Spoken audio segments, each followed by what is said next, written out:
ہے.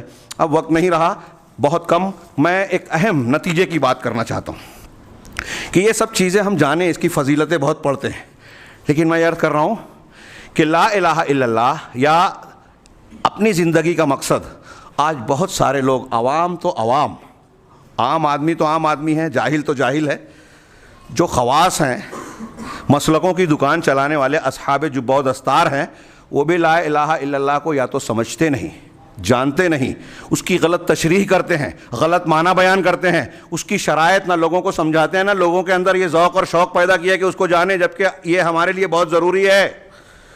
ایک آدمی لا الہ الا اللہ کہہ رہا ہے, آپ یہ اچھی طرح جان لیں. یہاں جیتانہ میں نے ابتدائی دروس میں جو عصر کے بعد ہوتا ہے, شیخ عبدالرزاق بن عبد المحسن البدر کی کہ ایک کتابچے کی تشریح شروع کی تھی, وہ ادھورا رہ گیا, اور مجھے ایسا لگا کہ بہت سارے لوگوں کو اس کی اہمیت کا احساس نہیں ہے. اس میں لا الہ الا اللہ کی شرائط بیان کی جا رہی تھی. شرطیں ہیں کہ اگر یہ شرط نہیں پائی گئی تو آپ کروڑ مرتبہ لا الہ الا اللہ کہو, بے فائدہ ہے. 7 شرطیں, بعض علماء نے 8 شرطیں بیان کی. میں سرسری ذکر کروں, اس کو دلیلوں اور تفصیل کے ساتھ ہم بیان کر رہے تھے درس میں. سب سے پہلے یہ کہ لا الہ الا اللہ کا علم ہونا چاہیے. اس کا معنی مطلب کیا ہے؟ ہاں, ابھی میرے ہاتھ میں جو کاغذ ہے, میں نے کچھ نمونہ رکھا ہے کہ لا الہ الا اللہ کے معنی ہی کو بگاڑ دیا لوگوں نے, صوفیوں نے, سید قطب صاحب نے, مولانا مودودی صاحب نے معنی ہی بدل دیا. جو قرآن حدیث اور تمام انبیاء, صحابہ اور امت کے تمام مسلمہ علماء کا, معتبر علماء کا معنی کے یہاں مسلمہ معنی ہے, اس کو تبدیل کر دیا. تو پہلے لا الہ الا اللہ کا علم ہو, فَعْلَمْ أَنَّهُ لَا إِلَهَ إِلَّا, قرآن کہتا ہے علم حاصل کرو کہ اللہ کے سوا کوئی معبود نہیں. اس کا مطلب آپ کو اس کا علم ہونا چاہیے. قرآن کہہ رہا ہے علم ہو.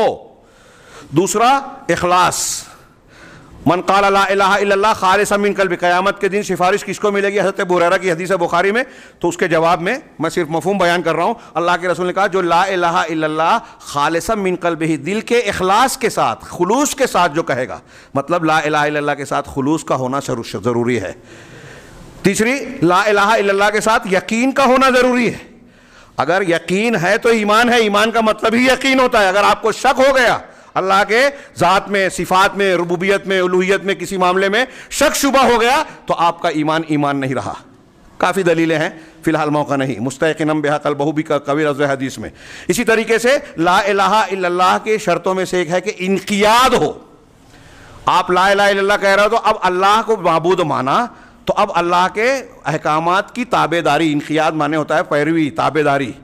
اللہ نے جو کچھ کہا قرآن میں اور جو کچھ رسول کے ذریعے سے ہم کو دیا, ہم سر جھکا دیں, مان لیں.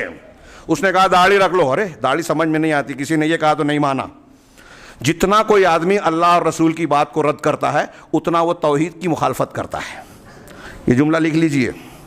ہاں, ساری نیکیاں توحید کی شاخ ہے, سارے گناہ شرک کی شاخ ہے. اب شرک اصغر بھی ہو سکتا ہے, کچھ نیکیاں برائیاں کرنے سے انسان اسلام سے خارج نہیں ہو جاتا. شرک اکبر کرے گا تو اس کا لا الہ الا اللہ ٹوٹ جائے گا, اسلام سے باہر ہو جائے گا. تو انقیاد ہونا چاہیے, جو ابھی لیبلوکم ایکم احسن عمل اور یہ چیزیں ہیں. اب آپ دیکھیے کہ ایک آدمی فضائل پہ عمل کر رہا ہے, ایک آدمی اسلامی حکومت قائم کرنے کی بات کرتا ہے, لیکن آپ بولے توحید, ارے کیا وہی لگا رکھا ہے, مسلمانوں کا یہ معاملہ ہے, اتنا بھاؤ بڑھ رہا ہے, کورونا کی مہنگائی بڑھ رہی ہے, کورونا کا مسئلہ ہے, سیاسی طور سے یہ ہو رہا ہے, مسجدوں پہ حملہ ہو رہا ہے, اور یہ ہو رہا ہے, اور آپ توحید کی بات کرتے ہو. جو ایک کہتا ہے اس سے بڑا جاہل میں کسی کو نہیں سمجھتا. تمام انبیاء کرام کیسے بھی مسائل آئے توحید ہی کیے, اور یہ بتایا کہ ہمارے تمام مسائل کا حل توحید ہی ہے. توحید سے ہی سارے معاملات سدھریں گے, اللہ کی مدد ملے گی, اصلاح ہوگی. توحید ہوگی تو آپ ماں باپ کی عزت کرو گے, توحید ہوگی تو آپ چوری نہیں کرو گے, توحید ہوگی تو آپ زنا نہیں کرو گے, توحید ہوگی تو آپ چھپ چھپ کر موبائل دیکھنے والے موبائل نہیں دیکھیں گے, توحید ہوگی تو ہماری بچیاں ارتداد مرتد نہیں ہوں گی, غیروں سے شادی نہیں کرے گی. توحید کو اگر آپ نے سکھا دیا تو ہر سماج کے ہر طبقے میں اور ہر شعبے میں اصلاح ہوگی. اگر توحید نہیں ہے تو کس چیز سے آپ اصلاح کرو گے؟ انبیاء کا تو یہی طریقہ تھا. نبی کریم صلی اللہ علیہ وسلم کے زمانے میں نے بار بار کہا بعض علماء کے حوالے سے, اللہ کے رسول کے زمانے میں ایک بچی کو بلا کے پوچھا اللہ کہاں ہے, تو اس نے کہا آسمان پہ.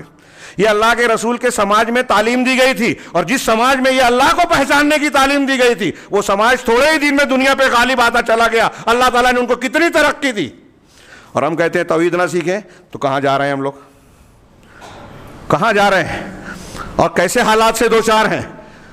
نبی کریم صلی اللہ علیہ وسلم کا اسوہ ہمارے لیے قابل اتباع ہے, یا فلاں دانشور، فلاں بڑے آدمی، فلاں ٹی وی چینل پہ آنے والے، فلاں بزرگ، فلاں شخصیت، کس کی بات مانیں گے تو نجات پائیں گے؟ اللہ تعالیٰ نے شخصیات میں دین نہیں رکھا، قرآن اور سنت میں رکھا ہے۔ شخصیت نبی کریم صلی اللہ علیہ وسلم کی بات، اور وہ بھی اللہ کے حکم سے، اسی کی انہی کی اتباع کی جائے، انہی کا منہج اختیار کیا جائے، اور جیسے اللہ اور رسول کو صحابہ نے مانا ویسے ہی مانا جائے۔ صحابہ قرآن کے معنی کو زیادہ سمجھتے تھے، عربی زیادہ اچھی تھی ان کی، ماحول کو زیادہ اچھا سمجھتے تھے، رسول کی تشریحات کے سامنے صحابہ کرام زیادہ قرآن کے سمجھنے والے تھے، یا بعد کے آنے والے علماء جو ہے ان سے زیادہ اچھا سمجھیں گے؟